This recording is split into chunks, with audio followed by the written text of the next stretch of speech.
లోకాన నేను శవమల్లే మిగిలానమ్మా. నా ఇంట నువ్వుంటే మాయమ్మె ఉందంటూ ప్రతిరోజు మురిసేనమ్మా. ఏ జన్మలో పాపమే నేను చేశాను, ఈ శిక్షే వేశావమ్మా. తల్లి తల్లి నా చిట్టి తల్లి, నా ప్రాణాలే పోయాయమ్మా.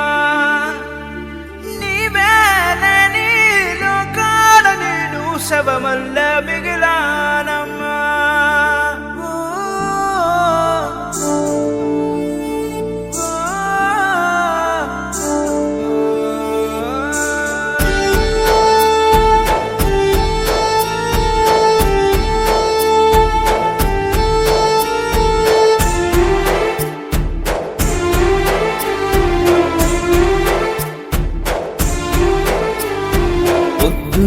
పొద్దుల్లేను నాకు ఎదురైతే అదృష్టం నాదనుకున్నా.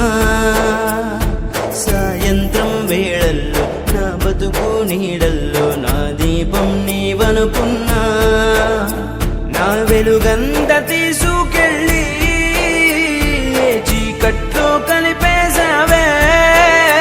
నా ఆశల్ని మోసుకెళ్ళి చితిలోన కాల్చేశావే.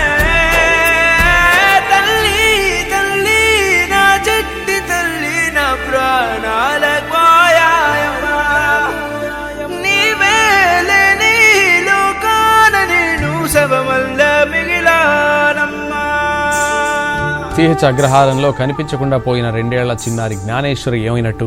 కనిపించకుండా పోయి 35 రోజులైనా ఎందుకు ఒక్క క్లూ కూడా దొరకడం లేదు?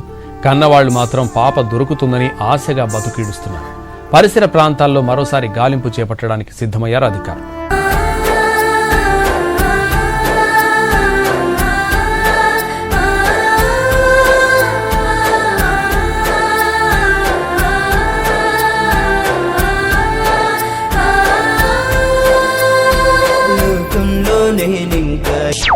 ఏకాకినైనట్టు శూన్యంలో ఉన్నానమ్మా.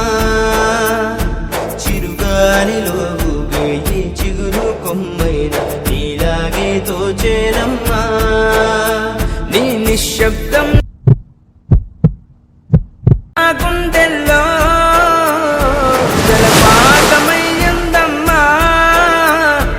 ఆ నీలి ఆకాశంలో ఏ నక్షత్రం అయ్యావమ్మా. తల్లి తల్లి నా చెట్టి తల్లి, నా ప్రాణాలే పోయాయమ్మా. నీవేలేని లోకాన నేను శవమల్ల మిగిలానమ్మా. 2 సంవత్సరాల చిన్నారి ఇంటి నుండి బయటకు అడుగు పెట్టింది. ఏమైందో తెలియదు కానీ ఇప్పటి వరకు ఇంటికి తిరిగి రాలేదు. అసలు ఏమైందో, ఎటు పోయిందో ఎవరికీ తెలియదు. భారతదేశం మొత్తం ఆ చిన్నారి వైపే చూస్తుంది. ఎందుకో తెలియదు, భారతదేశం ముద్దు బిడ్డలమైన మనం ఒక్కొక్కరిగా కనుమరుగైపోతున్నాము.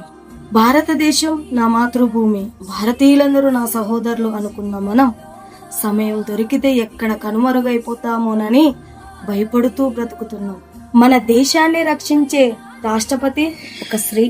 ఆ స్త్రీ కూడా ఒంటరిగా బయటికి రావాలన్నా భయపడే ఒక గొప్ప భారతదేశంలో మనం బ్రతుకుతున్నాం. కాలాలు మారినా ఆ మగాడి కళ్ళల్లో ఉన్న కామం మాత్రం మారడం లేదు. మొన్న ఒకరు, నిన్న ఒకరు, రేపు ఎక్కడ మనం కటిక చీకటిలో కలిసిపోతామో అని భయమేస్తుంది.